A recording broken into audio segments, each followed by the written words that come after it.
Pues en Antioquia no solo se puede hablar de diversidad étnica, cultural, lingüística, ideológica, sino que se tiene que hablar de esa diversidad porque definitivamente somos uno de los departamentos del país más diverso. Primero habría que rápidamente definir qué es diversidad étnica. Entonces, una etnia, pues sabemos que es una comunidad que comparte un idioma, unas creencias religiosas, muchas veces un territorio, unas manifestaciones culturales y artísticas. Entonces el tener diversidad étnica en Antioquia nos da la oportunidad de tener también diversidad cultural, que son la música, las manifestaciones artísticas, como lo dije antes, también el manejo de la tierra. Entonces en Antioquia tenemos, por ejemplo, dentro de las diversidades étnicas podríamos mencionar varias.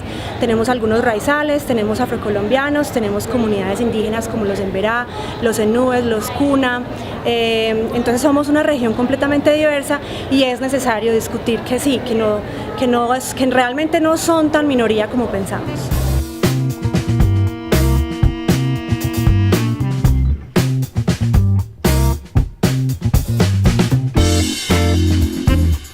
La forma como se refleja la diversidad étnica y cultural en la televisión colombiana es muy interesante, porque digamos que hay una especie de construcción de estereotipos que vienen desde hace mucho rato, de décadas atrás.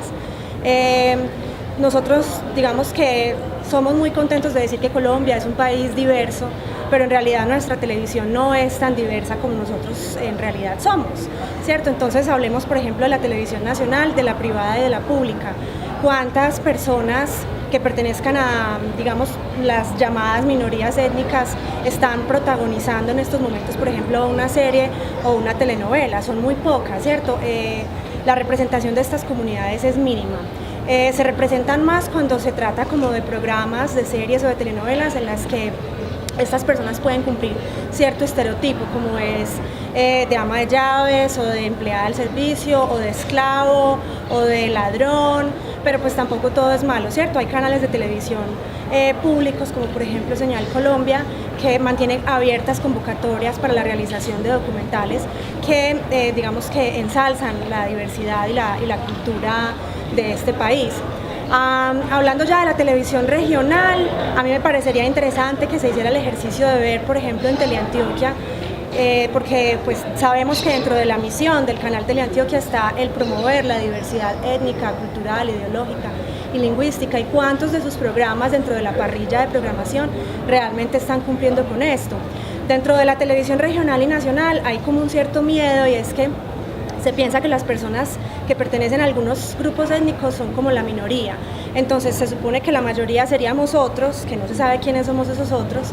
Entonces al poner de protagonista o de personaje central a una persona que pertenezca a una etnia, se correría supuestamente el riesgo de que los televidentes no se identifiquen con esta persona, entonces como que el rating no sea el más alto, pero realmente es cuestión de ensayar y de ver, o sea, realmente ha habido muchas oportunidades para demostrar que sí, que las etnias también pueden tener una propia voz y pueden tener una participación activa dentro de la televisión regional.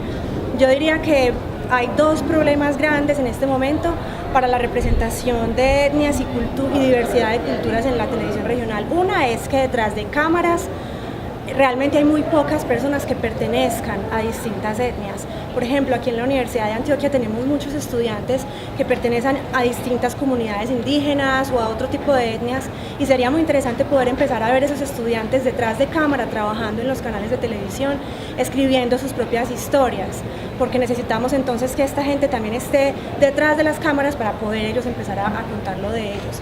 Y yo diría que el segundo problema que ha pasado en este país es que culturalmente se ha sentido que cuando se habla de diversidad de etnias o diversidad cultural, lingüística e ideológica en televisión, inmediatamente al televidente se le viene la imagen de televisión aburrida, acartonada, educativa pesada.